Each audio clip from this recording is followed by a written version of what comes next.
بسم اللہ الرحمن الرحیم۔ عقد نکاح اور حق مہر۔ جب تمام مقدمات طے پذیر ہو گئے تو رہبر توحید وارد مسجد ہوئے اور ممبر پر تشریف لے گئے۔ آپ نے لوگوں کو پر عزت اور عظمت عقد پر گواہ مقرر فرمایا۔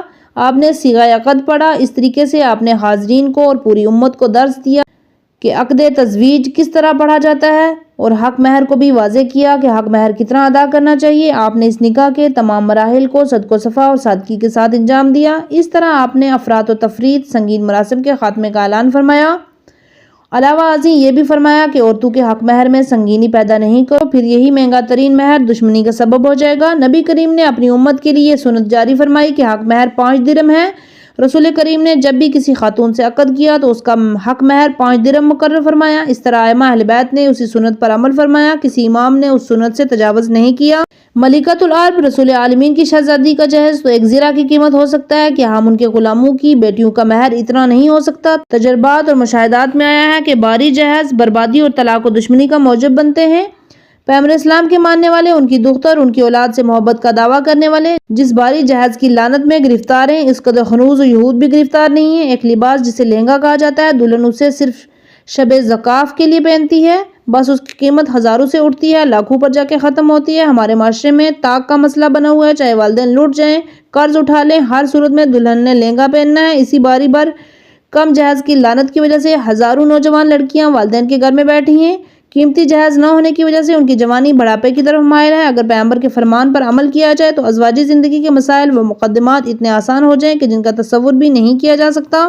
ہم سیدہ فاطمہ زہرا سلام اللہ علیہا کی تزویج کی طرف واپس لوٹتے ہیں۔ امیر المومنین امام علی علیہ السلام نے اپنی زیرہ کو 5 درہم میں فروخت کیا اور رقم پیغمبر اکرم کے دست مبارک پر رکھ دی۔ رسول اکرم نے اس رقم کو 3 حصوں میں تقسیم کیا۔ 1/3 سے جہیز کے عنوان سے وسائل زندگی خریدے، 2/3 سے عروسی کے سامان خریدے، 1/3 امیر المومنین کو واپس فرمائی تاکہ اس سے ولیمہ کا سامان خرید کر مہمانوں کو کھلایا جائے۔ روایت میں منقول ہے کہ جب امام علی علیہ السلام سیدہ فاطمہ زہرا کا آپس میں عقد ہوا تو بہت سے لوگوں پر یہ امر ناگوار گزرا۔ ان کے قلوب میں آتش حسد بھڑک اٹھی، خصوصاً وہ لوگ جو خواستگاری کے لیے آئے تھے اور وہ اپنی مراد کو نہیں پہنچے تھے۔ یہ مقام تعجب نہیں ہے۔ قریش کے کچھ لوگ بارہا نبوت میں آئے اور انہوں نے آپ سے کہا، آپ نے معمولی مہر کے ساتھ اپنی بیٹی کا عقد علی سے کر دیا۔ آپ نے فرمایا، علی کا عقد اپنی دختر فرزانہ کے ساتھ نہیں کیا، اللہ نے شب معراج فاطمہ کا عقد علی کے ساتھ کر دیا تھا۔ شادی کے ساز و سامان کی خریداری آپ نے کچھ رقم ابوبکر کے حوالے کی تاکہ وہ شادی کا سامان خرید کر لائے۔ ان کی مدد کے لیے حضرت بلال، حضرت سلمان فارسی کو ان کے ہمراہ روانہ کیا۔ ایک قول یہ بھی ہے کہ آپ نے جناب عمار اور کچھ دوسرے اصحاب کو اس کام کے لیے بھیجا اور آپ نے ابوبکر سے فرمایا اس رقم سے گھر کا ضروری سامان خریدیں۔ ابوبکر کا بیان ہے کہ رسول اللہ نے مجھے 63 درہم دیے تھے۔ جو سامان خریدا گیا اس کی تفصیل درج ذیل ہے۔ سید الانبیاء اور ملکۃ العرب کی بیٹی کا جہیز۔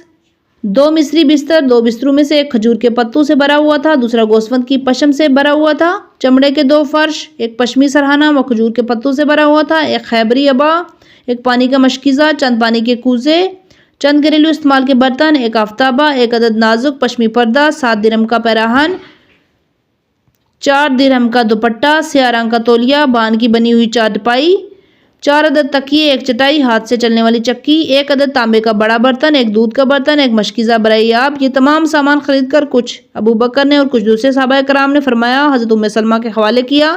رسول اکرم نے سامان کو دیکھا اور فرمایا یہ ساز و سامان اللہ اہل بیت کے لیے بابرکت بنائے۔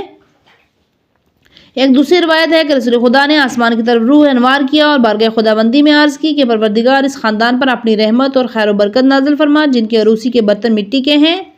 جی ہاں، یہ تھا سید الانبیاء کی دختر فرزانہ کا جہیز۔ یہ وہ خاتون تھی جو شرافت و بزرگواری میں کائنات کی تمام عورتوں سے بہتر و برتر تھیں، عقل و دانش، روشن فکری و حروریت میں اپنی مثال آپ تھیں۔ پیغمبر گرامی نے اس طریقے سے اپنی امت کے ہر فرد کو درس دیا ہے کہ نیک بختی، سعادت خانوادگی اور ازواجی زندگی کا دار و مدار رزق و برگ، لباس اور اسراف اور تبریز میں نہیں ہے۔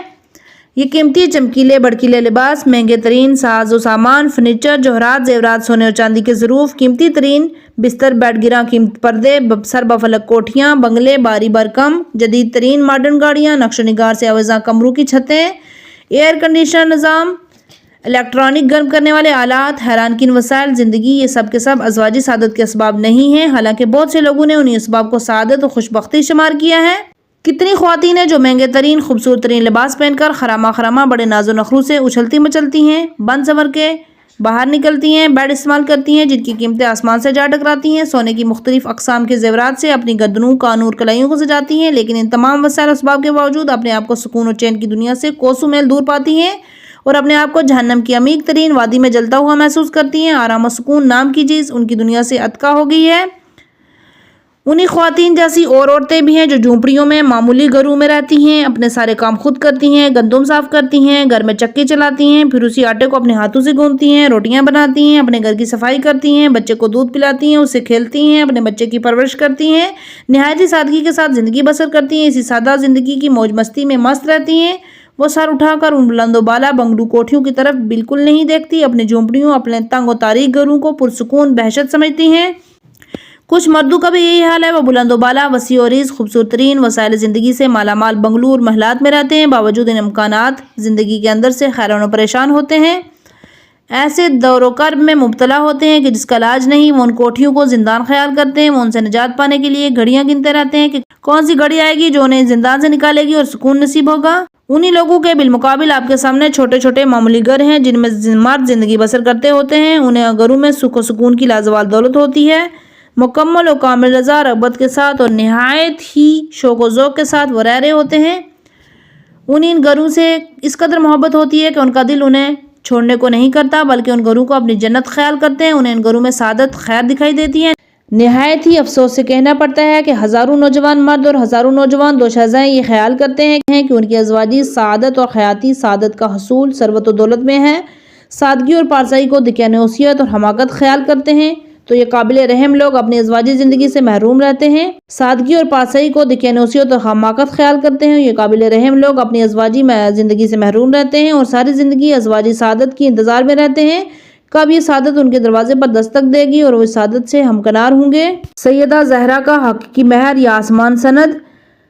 اگر فاطمہ زہرا سلام اللہ علیہا نے معمولی سے مہر کے ساتھ امیر خریت امام علی سے عقد کیا تھا تو اس میں ان کے والد گرامی سید الانبیاء حضرت محمد مصطفیٰ کی رضا و رغبت کا دخل تھا تاکہ ان کے پیروکار ان کی سنت پر عمل کرتے ہوئے دانش و حکمت کے اہداف حاصل کریں۔ اس معمولی سے مہر سے یہ نتیجہ نہیں نکالا جا سکتا کہ اس دختر فرزانہ اور فخر و بانوان جہان کو اپنی قدر و عظمت کا اندازہ نہیں تھا یا وہ اپنے مادی اور معنوی مقام سے تابلند تھی، بلکہ آپ اپنے مقام پرفراز فضائل سے آگاہ تھیں۔ آپ کو اپنی دینی اور دنیاوی شان و شوکت کا بھرپور علم تھا۔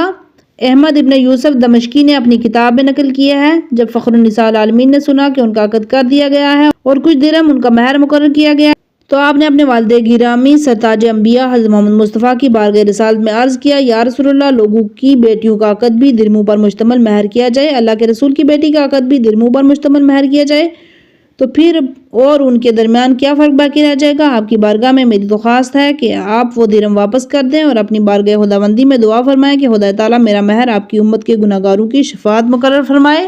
ادھر بھی نبی کی بیٹی کی بات ختم نہیں ہوئی تھی کہ ادھر جناب جبریل امین نازل ہوئے، ان کے پاس حریر کاغذ تھا جس میں یہ مکتوب تھا، اللہ تعالیٰ نے دختر فرزانہ فاطمہ زہرا کے مہر کو ان کے والد گرامی کی امت کے گناہ گاروں کی شفاعت قرار دیا ہے۔ آپ نے ان مکتوب ملکوتی کو اپنے پاس محفوظ رکھا۔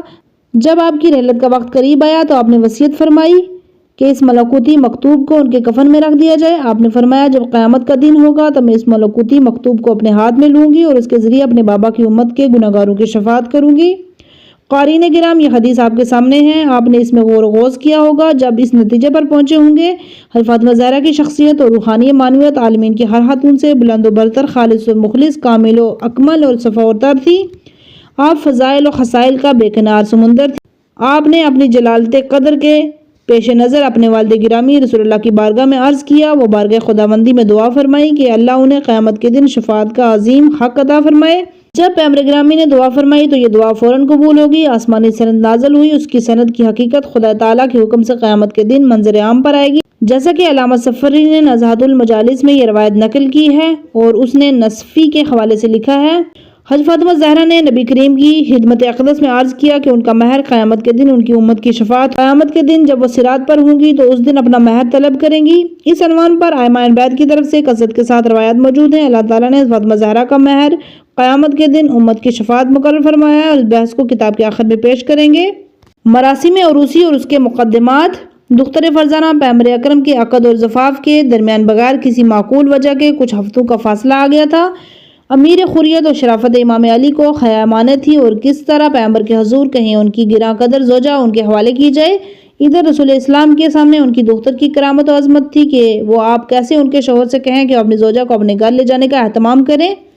یہ فاصلہ 1 ماہ کئی مہینوں یعنی محیط رہا، دونوں طرف سکوت چھایا رہا۔ اس سکوت قعود کو حضرت عقیل نے توڑا۔ آپ حضرت امام علی علیہ السلام کے پاس آئے اور خاموشی کا سبب پوچھا۔ حضرت علی نے انہیں جواب دیا کہ انہیں حیا مانے ہیں اس لیے وہ خاموش ہیں۔ جناب عقیل نے انہیں تیار کیا۔ اس عرصے دونوں بھائی رسول اللہ کی بارگاہ کی طرف چلے تاکہ اس موضوع پر گفتگو کی جائے۔ دونوں بھائی جناب ام یمن کے پاس ہے، انہوں نے آمد کی غرض پوچھی۔ جناب عقیل نے سبب بیان کیا۔ جناب ام یمن نے بھی یہی مشورہ دیا۔ اب تزویج کے ساتھ مراسم کو ہر صورت میں طے ہونا چاہیے۔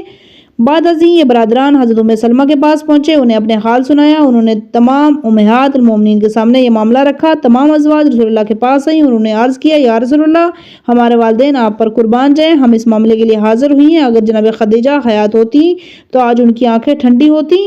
جب رسول اللہ نے جناب خدیجہ الکبریٰ کا اسم گرامی سنا تو رونے لگے اور فرمایا، جی ہاں، خدیجہ الکبریٰ ان جیسا کون ہو سکتا ہے؟ آہ، وہ تو وہ تھی جب لوگ مجھے جھٹلا رہے تھے، اس وقت فخر عرب نے میری تصدیق کی تھی، اللہ کے دین کی تجویز تبلیغ میں میری مدد کی تھی، اللہ کے دین کے پھیلانے میں، اسے مستحکم کرنے میں اپنے اموال کے ساتھ میری نصرت کی تھی، اپنے مال سے مجھے غنی کر دیا۔ اللہ عز و جل نے مجھے حکم دیا کہ میں حضرت خدیجہ کو اس محل کی بشارت دوں کہ جسے اللہ نے خوبصورت ترین زمرد سے بنایا ہے، جس میں نہ شور و غوغا ہے نہ رنج و دکھ۔ جب ام سلمہ نے عرض کیا، یا رسول اللہ، میرے والدین آپ پر قربان جائیں، آپ نے ملکۃ العرب جناب خدیجہ کی تعریف و توصیف میں کچھ فرمایا وہ سچ ہے، لیکن وہ اپنے پروردگار کی طرف چلی گئی، ان پر خدا تعالیٰ کی ہزار نعمتیں ہوں، خدا تعالیٰ ہمیں ان کے ساتھ جنت کے درجات اپنی رضوان رحمت میں اکٹھا رکھے۔ یا رسول اللہ، یہ آپ کے اس دنیا کے بھائی ہیں، نسب کے خیال سے بھی آپ کے چچا زاد بھائی ہیں، ان کی آپ کی بارگاہ میں درخواست ہے کہ ان کی زوجہ کو ان کے خانہ اقدس کی طرف روانہ کیا جائے تاکہ محبت و اخلاص کی اساس پر وہ دونوں باہم اپنی مستشرق زندگی کا آغاز کریں۔ ایک اور روایت ہے کہ اس موضوع پر گفتگو کرنے والی جناب ام یمن تھی، انہوں نے آپ کی بارگاہ میں عرض کیا، یا رسول اللہ، اگر خدیجہ الکبریٰ زندہ ہوتی تو آج ان کی آنکھیں ٹھنڈی ہوتی، لیکن یہ امام علی ابن ابی طالب چاہتے ہیں کہ ان کی اہلیہ کو ان کے گھر بھیجا کہ سیدہ فاطمہ زہرا اپنے شوہر سے اپنی آنکھیں ٹھنڈی کریں، اپنی صدق و صفا بھرپور نئی زندگی سے آغاز کریں اور اس طرح وہ اپنی آنکھیں ٹھنڈی کر۔ رسول اللہ نے فرمایا، علی کو کیا ہے، وہ مجھ سے یہ بات نہیں کرتے۔ جناب ام یمن نے عرض کیا، یا رسول اللہ، آپ کو پرہیبت بارگاہ میں وہ بات کر سکتے ہیں، انہیں حیا آتی ہے اس لیے خاموش ہیں۔ رسول اسلام نے فرمایا، جاؤ علی کو میرے پاس لاؤ۔ جناب ام یمن رسول اللہ کی بارگاہ سے باہر آئے، ادھر امام علی کے انتظار میں تھے، جناب ام یمن انہیں بارگاہ رسالت میں لے آئی۔ جناب امام علی بارگاہ نبوت میں آئے تو اپنی نگاہیں نیچی کر کے بیٹھ گئے۔ رسول ثقلین نے فرمایا کہ آپ اپنی دلہن کو اپنے گھر لے جانا چاہتے ہیں؟ امیر مومنین نے عرض کیا، میرے والدین آپ پر قربان جائیں۔ جی ہاں۔ رسول اللہ نے فرمایا، جی ہاں، بہت خوب، انشاءاللہ آج رات یا کل رات آپ کی دلہن آپ کے گھر میں ہوں گی، آپ کوئی گھر مہیا کریں تاکہ سیدہ زہرا کو اس گھر میں منتقل کیا جائے۔ جناب امیر نے عرض کیا، یا رسول اللہ، مدینے میں میرا اپنے گھر نہیں ہے، ہاں میں اس وقت حارث بن نعمان کے گھر میں رہ رہا ہوں۔ رسول خدا نے فرمایا، ہمیں شرم آتی ہے کہ ہم مزید حادثے پر بوجھ بنے، میں خود اور میرے تمام اقارب پہلے ہی سے اس کے مکانوں میں رہ رہے ہیں۔ ابھی بارگاہ نبوت میں یہ باتیں ہو رہی تھی کہ یہی باتیں حارث تک جا پہنچی۔ جناب حارث دوڑتے ہوئے بارگاہ نبوت میں پہنچے، عرض کیا، یا رسول اللہ، میں خود، میرا تمام مال و متاع سب اللہ اور اس کے رسول کا ہے، خدا کی قسم میرے نزدیک محبوب ترین چیز وہ ہے جو آپ مجھ سے لے کر اپنے استعمال میں لائیں، یہ مکانات، میرا مال، یہ سب کچھ آپ کا ہے، یہ گھر بھی آپ کا گھر ہے۔ یہ حقیقی ایمان اللہ اور اس کے رسول پر اور کس قدر خوبصورت محبت و مودت سے لبریز عقیدہ ہے کہ اس کا اجر ہر صورت میں قیامت کے دن ملنے والا ہے۔ جناب حارث بن نعمان نے اپنا ایک مکان حضرت علی علیہ السلام کے حوالے کر دیا، امام نے گھریلو ساز و سامان وہیں منتقل کیا۔